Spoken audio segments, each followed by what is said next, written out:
going on, everyone? Trav here with Chaotic Strategies, and we are coming at you tonight with our top 5 most underrated cards in Yu-Gi-Oh! Right now. Just a couple months ago, Konami dropped the updated ban list for Fall 2020. A lot of fantastic things happened. We saw Block Dragon get banned. We saw a lot of the tuners that make Halki Fibrax banned, so it shut down like a lot of the big meta cards. But there's so many cards that are still underrated that still have viability within the card game itself. That's great for shutting down the meta, great for building combos, just all around fantastic cards. So that is what we are coming at you with tonight. If you guys are new to the channel, please be sure to hit that subscribe button and that little notification bell so that way you guys are always notified when I post new videos. Coming in at our number 5 spot for one of the most underrated cards in the game of Yu-Gi-Oh! Right now is Striker Dragon. Striker Dragon is a Link card. It's a Link 1, and this card is fantastic in a lot of your Dragon Link setups.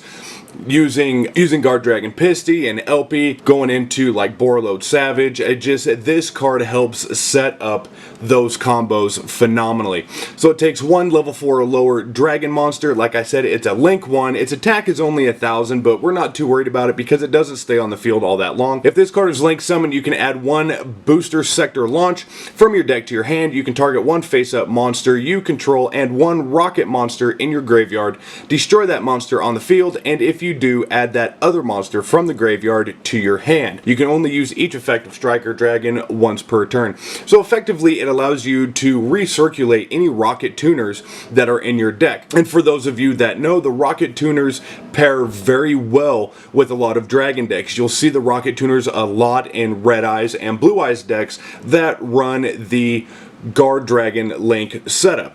That Guard Dragon Link setup is phenomenal and can be deadly if you let it go, especially if Borreload Savage hits the field. So that is Striker Dragon. He comes in at number 5. Coming in at our number 4 spot is a card that I recently found out about thanks to my buddy Austin, who does a lot of the Yu-Gi-Oh! Research and then informs me of a lot of busted cards that I like to utilize in my own deck.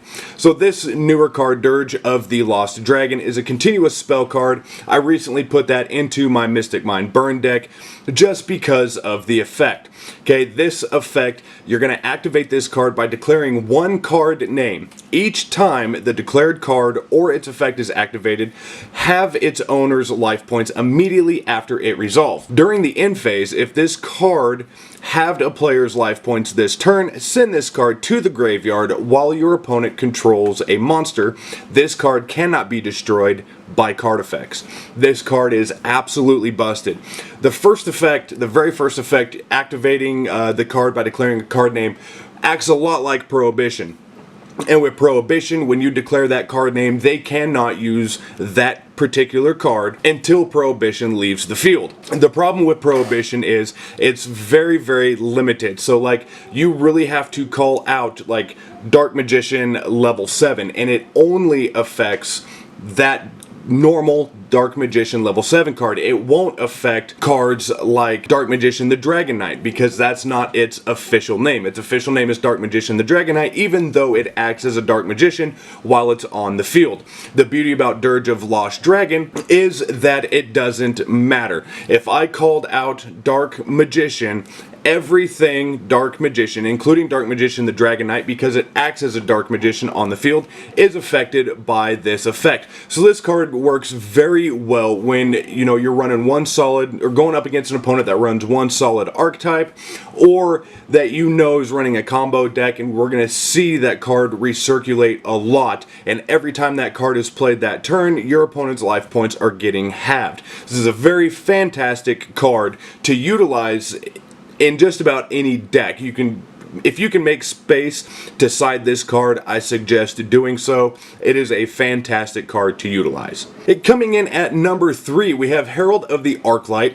This is a level 4 Synchro monster. And for those of you that know, Herald of the Arclight is very deadly, especially in ritual decks. You're going to see it more or less more in ritual decks, but it does have its place outside of ritual decks when paired with Zaborg of the Monarchs. Very, very nasty combo if it gets played off. It can be kind of difficult to play this card, especially in combo decks, but if you can pull it off, this card can be deadly for your opponent. So, a Teferi Synchro Effect monster takes one tuner or one or more non-tuners. Any monster sent from the hand or main deck to the graveyard is banished instead. During either player's turn, when a spell card, trap card, or monster effect is activated, you contribute this card, negate the activation, and if you do, destroy that card. If this card is sent to the graveyard, you can add one ritual monster or ritual spell card from your deck to your hand. So very, very wicked effects. And like I said, when it's paired with Zaborg, Zaborg will then be able to banish cards out of the extra deck. They'll banish cards out of your opponent's extra deck, and if done right, I believe you can banish, I think, like up to 6, I believe, or more. Don't quote me on that because I'm not 100%. You can banish those cards out of your opponent's extra deck, and you get to choose which cards you banish out of their extra deck. So, depending on how you play this card, it can be very deadly. By itself, it's phenomenal in ritual decks, and that's why this card comes in at our number 3 spot. Okay, moving on to our number 2 most underrated card in Yu-Gi-Oh! As of right now is Quintet Magician. Quintet is a phenomenal card when it dropped, especially when it's paired with Magicalized Fusion. This Magicalized Fusion was pretty well designed specifically for Quintet. Now, Quintet is a bear to get out onto the field. This is a level 12 fusion card, and it takes 5 spellcaster monsters in order to get this card out onto the field. Its effect is it must be fusion summoned. If this card is fusion summoned using 5 spellcaster monsters with different names, you can destroy all cards your opponent controls. This face-up card on the field cannot be tributed, nor use this fusion material. Also, it cannot be destroyed by card effects. It has an attack and defense of 4,500. This card is amazing.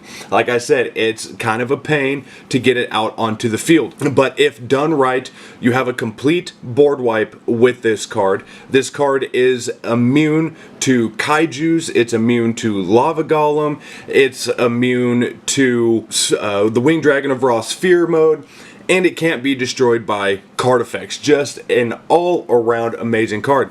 The only thing that's wrong with this card is it may not be able to be destroyed by card effects, but it can be affected by card effects.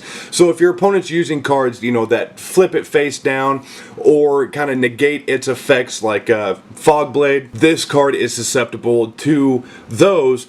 But if played right, you don't have to worry about. This is by far one of the best win conditions in my opinion. So when paired with Magicalized Fusion pretty much allows you to fusion summon one fusion monster from your extra deck by banishing the materials needed from your graveyard, and you can only activate it once per turn. It's very, very great card to use, especially when you're able to just ditch different spellcasters either off the field or from your deck into the graveyard and have them there waiting for Magicalized Fusion.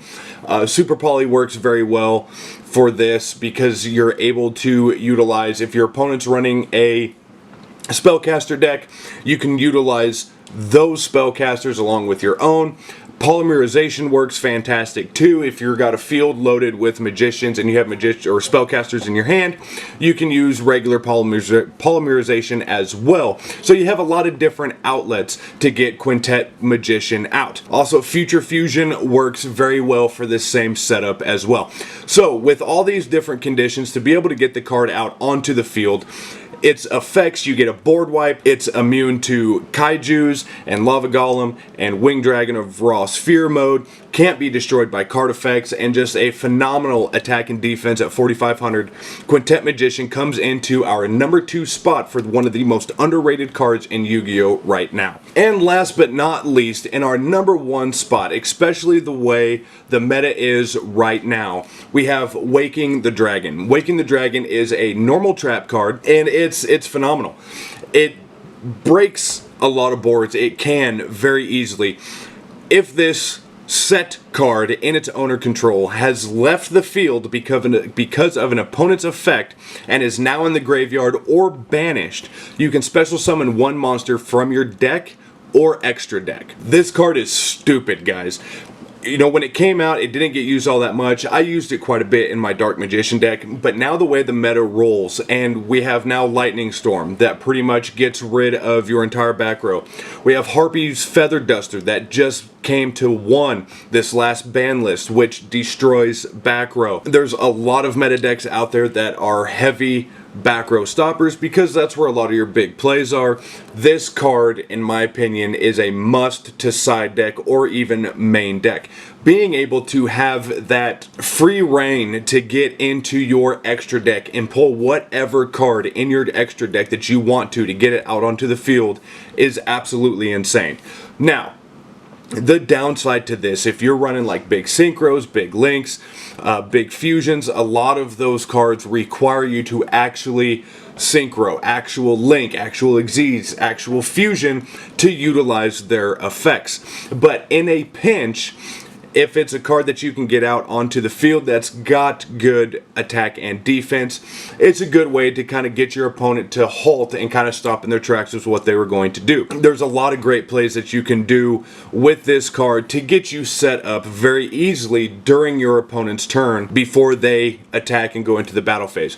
So that is why Waking the Dragon, in my opinion, is the #1 most underrated card in the game right now. You just get that free reign to get into your extra deck and summon whatever you want to, whether this card hits the graveyard or is banished. So again, with Lightning Storm, with Harpy's Feather Duster, and all these big play decks that hit your back row a lot, this is the card to utilize. And there you have it, guys. That is our list for the top 5 most underrated cards in Yu-Gi-Oh! As of right now with this format and the current ban list. Myself, my buddy Austin, my buddy Brandon, we kind of got together. I wanted to do a video for the, you know, we always see like, you know, the top meta decks for this format, or, you know, the top cards to use or this, but never really, you know, what are the underrated cards that can still be viable as the game progresses. So we sat down, got together, and this is the list that we came up with. I'm sure there are plenty of other cards that probably trump these ones, but these are the ones that we utilize the most and that we see the best luck with as of right now. So with that being said, I hope you guys enjoyed this video. If you did, be sure to hit that like button, comment, let me know what you guys think. Let me know what you guys think, in your opinion, are some of the most underrated cards in the game as of right now. All these cards that I showed today can be found at tcgplayer.com. You can hit the link below to be taken straight to TCG Player, and you can shop and find anything and everything TCG, CCG, even board games, all sorts of deck supplies and just game supplies at tcgplayer.com. It's a fantastic website. I suggest you guys check it out. Again, that is down in the description box below. I hope you guys are being safe out there. Be sure to wash those hands, and we'll see you in the next video.